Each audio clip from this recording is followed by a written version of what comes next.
Big Boss season 9. So November first episode. அதாவது இந்த weekend எபிசோடுக்காக நம்ம ரொம்ப நாளாக வெயிட் பண்ணிட்டு இருந்தோம். ஸோ நம்ம எதிர்பார்த்த மாதிரி நம்ம சொன்ன மாதிரியே விஜய் சேதுபதி வந்து கழுவி ஊற்றினார் எல்லாருமே. அந்த வாரம் ஃபுல்லாக நம்மளுக்கு எவ்வளோ கடுப்பானதோ அதை அப்படியே விஜய் சேதுபதி காட்டினார். இவங்க கத்துறதுனால எவ்வளோ கடுப்பாகுதுன்றதை கத்தி கத்தி காட்டினாரு. இந்த ஷோ ஃபுல்லாகவே சொல்லிட்டு இருந்தார், கத்திக்கிட்டே இருக்கீங்க கத்திக்கிட்டே இருக்கீங்க அப்படின்ற மாதிரி சொல்லிட்டே இருந்தார். திவாகரை மனசார தீச்சு விட்டார். அதுதான் நம்மளுக்கு ரொம்ப பிடிச்ச விஷயம். என்னென்னா தராதரம் தராதரம்னா நீ என்ன, உனக்கு என்ன இருக்குது தராதரம் பேசுறதுக்கு அப்படின்ற மாதிரி செம்மையாக அடிச்சு விட்டாரு. அதே மாதிரி எஃப்ஜே வந்து டூடுன்னு பிக் பாஸை கூப்பிட்றதையும் செஞ்சு விட்டாரு.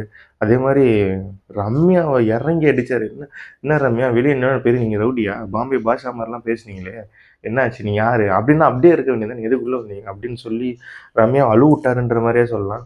ஸோ எல்லாருக்குமே ரைடு போச்சு. இந்த ஷோ ரொம்ப ஒஸ்ட்டாக போகுது. இது வரைக்குமே பிக் பாஸ் இந்த மாதிரி போனதே கிடையாது.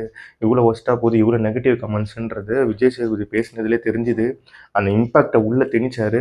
இப்பயாவது புரிஞ்சுக்கோங்க அப்படின்ற மாதிரி சொன்னார். அதோட ரொம்ப ஷாக்கிங் விஷயம் என்னென்னா, கலையரசன் வந்து நேற்றே எலிமினேட் பண்ணிட்டாங்க. இன்றைக்கி தான் பண்ணுவாங்க எப்போவுமே. நேற்றே அவர் எலிமினேட் ஆகிட்டார். அதே மாதிரி கமருதீனுக்கு வந்து 10 ஓட்டு போட்டது வந்து என்ன கேம் இது, ஒருத்தரை போட்டு குத்திக்கிட்டே இருப்பீங்க, அதுவுமே செம்மையாக சொன்னார். ஸோ பயங்கர கடுப்பில் நேற்று ஷோ பேசினார். பட் ஆனால் அது எல்லாமே நம்ம கடுப்பு மாதிரி தான் இருந்தது. அவர் பேசுனது தப்பாகவே தெரியல. ஒரு ஷோவோட நேமே அவங்க கண்டென்ட் அவங்க உள்ளே இருக்கிற பர்சன்ஸை வச்சு தான் முடிவாகும்.